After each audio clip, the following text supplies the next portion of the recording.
Hello, I'm Sarah Sladek, the CEO of XYZ University. Our firm is currently working with the American Nurses Association on Project NZ, and I've been invited to come here today to share just a little bit more about the generations and a little bit more of a perspective of why we have generational differences in the first place. Thank you for the invitation from the Board of Directors to share this brief presentation. I hope you enjoy it. I want to start by welcoming you to the end of work as we know it, the end of membership as we know it, the end of so many things as we know them. And as ominous as it sounds to say that we're at the end of an era, we know that we are indeed at the end of an era for a few key reasons. The first one being the economy. Ever since the dot-com bubble burst in the year 2000, well, the economy's had extreme highs, extreme lows. It's been very unpredictable. And this has changed consumerism, which in turn changes membership and changes expectations of what employees want in the workforce as well. We are now more conscientious, careful consumers, and we're used to things being very unpredictable. The second reason we know we're at the end of an era is technology. We've been living through an era of incredible technological change. For a period of time there was more technology developed in a 5-year time span than in the previous 50 years. And of course, this is changing everything about the way we live, work, and do business. And it's certainly changing expectations of associations because now our members want access to more products, more information, faster than ever before. And the third reason we know we're at the end of an era is the demographic shift. So we don't spend a whole lot of time talking about this, but we just experienced the largest shift in human capital in history. For more than 30 years, baby boomers were the workforce majority.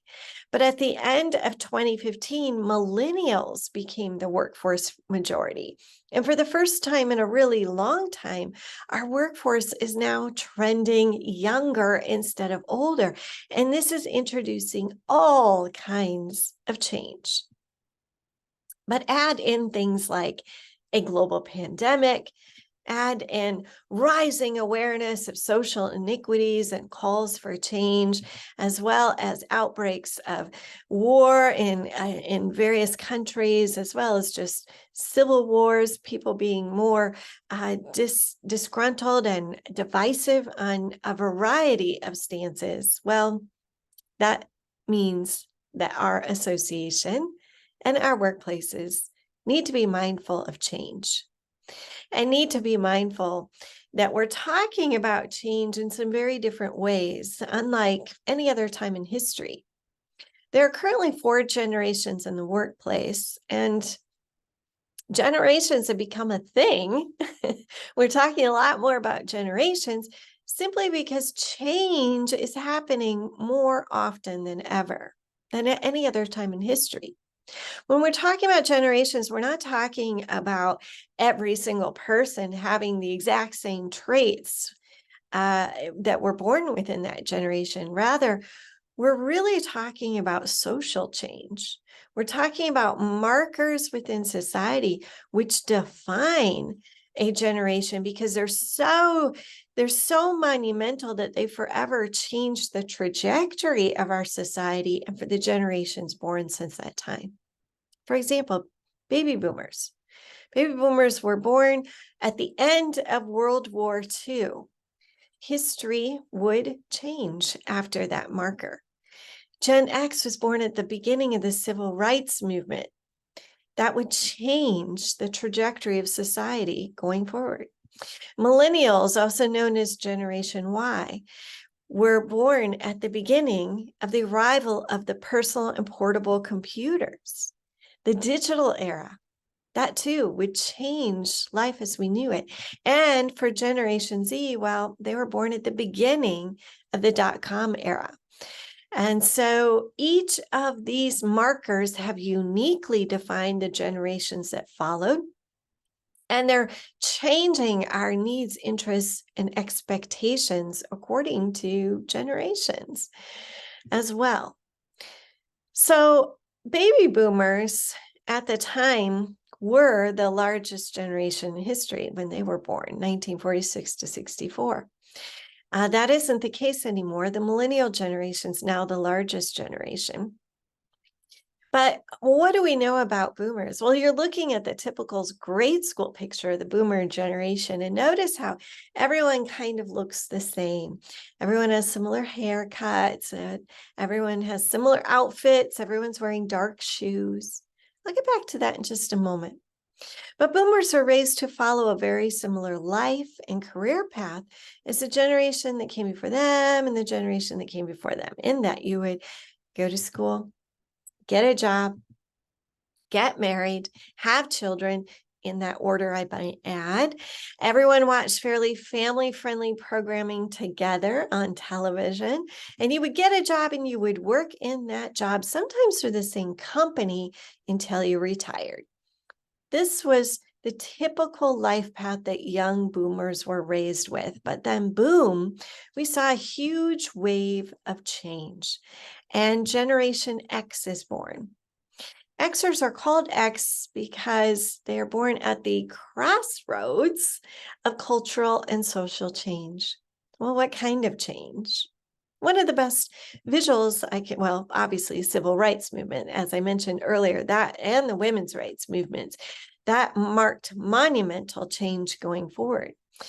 But one of the best visuals I can show of the change that was occurring during this time was of the Beatles, because when the Beatles came on the scene, they introduced something brand new, revolutionary kind of music, rock and roll. But notice, once again, in 1964, when they came on the scene at the tail end of the boomer generation, notice how they all look the same. However, just 3 years later, we're into the Gen X era. It's 1967, and the Beatles look like this. What happened? This is really important. Anyone born 1964 or earlier was raised to value conformity. You blend in, you follow certain social rules on certain occasions. But for anyone born 1965 and later, they've been raised to value individuality. Do what you want, do what makes you happy. Some people blame this man for that, because all of a sudden there was a childhood educator telling children, you are special, you are unique. And again, do what makes you happy. As long as you're doing what makes you happy, maybe that means divorce. And this was before after school programs and organized childcare, and the divorce rate for the parents of Xers was skyrocketing. So Gen X became the first generation of latchkey children, largely raised to be self-sufficient.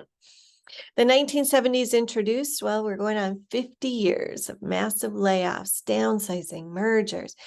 Gen X would become the first never to have known job security. In 1980, cable television arrived. Might not seem like a very big deal, but all of a sudden you have access to news 24 hours a day, 7 days a week. Sometimes that news is good news. Most of the time, it's bad news.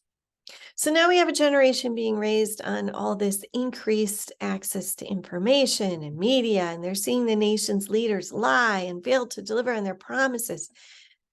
They saw the dawn of customization. That's a trend that hasn't gone away, as well as the dawn of globalization. Instead of Woodstock, they were having Live Aid. But by and large, change began to accelerate, and boom, another huge wave of change occurs when the millennial generation is born, the largest generation globally, even larger than the baby boomer generation. Now, they too had some of the same influences as Xers. They saw the nation's leaders lie, fail to deliver on their promises. They actually saw the fall of entire corporations due to unethical practices. But this generation had some really radical different influences as well.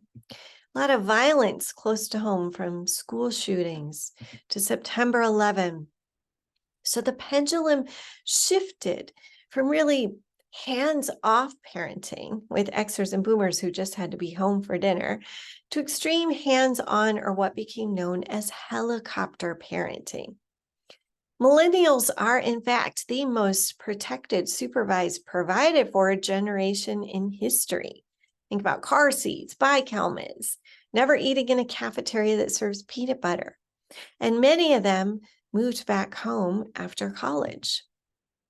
They were dubbed the trophy generation because they were rewarded for participation, not achievement. The first generation to receive this kind of attention. But the trophy kids will tell you, hey, it wasn't us that was giving ourselves the trophies. It was the adults in our lives, the teachers, the coaches, the parents.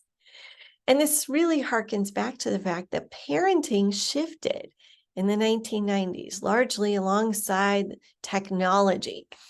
And all of a sudden, all this awareness through technology of the state of the world meant that parents, coaches, teachers, they wanted to protect their children. They wanted to control something in their lives. They wanted to give them that sense of hope, happiness, and control. And hence, the trophy movement was born. However, this means as they move into workplaces and even associations, millennials are expecting a high return on investment. They're used to giving their skills, their time, their knowledge, and getting something in return. Millennials were the first to be raised using technology. We all know that to be true. However, we know that this generation actually ranked, as they were being raised, ranked access to technology on the same level as access to oxygen and freedom. In other words, if you've never known life without technology, it's hard to fathom life without it. You can't quite comprehend it. And millennials came of age during the worst recession our country had seen in over 70 years, referred to as the failure to launch generation, the delayed adulthood generation. There's a lot of concerns at this point that this generation will struggle to obtain financial security on the same level as those of their parents or previous generations. Are we done changing? No. Boom, we're in the midst of another change right now. Gen Z is on the scene. The oldest Zs this year are in their mid-20s, going on down into teen years. We'll start hearing a lot more about them, though, as more Zs enter the workplace. For this generation, yes, they've always been raised using technology as well. But for them, it's always been mobile. It's always been wireless. It's always been at their fingertips.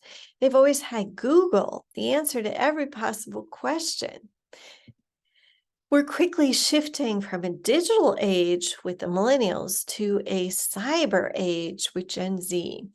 Artificial intelligence, ChatGPT, robotics, and Gen Z is very open to exploring this new territory of technology.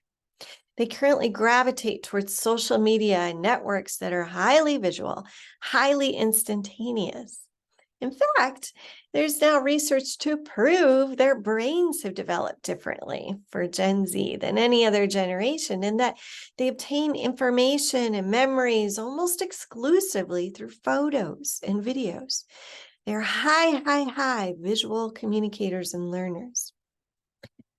They've been raised during an era that celebrates diversity and inclusion. From anti-bullying campaigns and marriage equality campaigns, it's all about making sure everyone has a voice and everyone has a seat at the table. The question is that true for your association? Is that true for your workplace? Interesting enough for Gen Z, if you have a Gen Z in your life, you know that they became very mature thinkers at a very young age. They catapulted over traditional adolescence to worry about the state of the world, to worry about their futures. Interestingly enough, heroes were at the center of many of their childhood storylines. You're seeing just a few examples here. And when we do focus groups and interviews with Gen Z, we will hear this hero mentality come out in how they talk about things. They will say that they feel personally responsible for changing the world.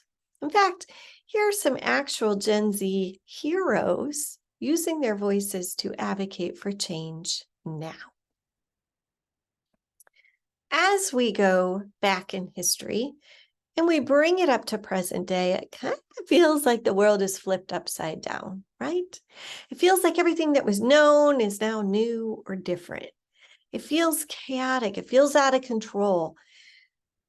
But it is just really, truly an era of change. Question is, are we adapting to the change or are we resisting the change? When we look at these generational trajectories, there are differences. For example, baby boomers and Xers may not realize it, but they are the last generations of the industrial era, which might sound crazy because the industrial era was founded in the 1700s. How's it possible we're still in an industrial era? Well, think about it. Many of our organizations are still using industrial era approaches. In the industrial era, everything had a structure and a process and a hierarchy. You start your career here and work your way up the ladder. You do A and then B and then C. Everything's very linear in its approach. But for the generations that have been born since 1982, it's not linear. It's on demand. It is customized. It is flexible, mobile, virtual. It is instant gratification. It is disruption. It is chaotic and crazy. It is not linear. As a result, we have young professionals born since 1982 who walk into their post-industrial raised generations. They walk into industrial era organized and managed organizations, and immediately there is a generation gap. There is a misunderstanding. Think about it. In the industrial era, these organizations tended to have these traits, very hierarchical. They put their profits first above all else. They celebrated experience and wisdom, sought to be reliable, manage people, maintain status quo, and they focus on the work. And they talk a lot about the past, the good old days, right? Or we've always done it this way. But for the organizations and leaders that are thinking and have been organized since the talent economy, which is this post-industrial era, it is the opposite in almost every single way. These organizations seek to be collaborative. They put their people first above all else. They're very innovative, adaptable, comfortable with disruption. They seek to lead the way. They talk about their purpose, and they focus often on the future. So my question for you to be considering as a board of directors is, which of these columns best describes the American Nurses Association right now? Is ANA more industrial thinking and organized, or is ANA leaning towards that talent economy? And what do talent economy nurses, raised nurses, want, need, and expect ANA to provide? These are important questions to be reflecting on and asking of your board, of your chapter leaders, of your staff, of your entire team. If not now, when? Because there's no doubt about it. We are at the end of an era. We're at the end of membership as we know it. We're at the end of work as we know it. Now, that doesn't mean we're at the end of ANA, but it does mean that change is necessary to stay relevant and responsive to the needs of your audiences. I'm Sarah Sladek. It was an honor. I hope you enjoyed this presentation on generations. If you have any questions, feel free to reach out to me at sarah@sarahsladek.com. Thank you.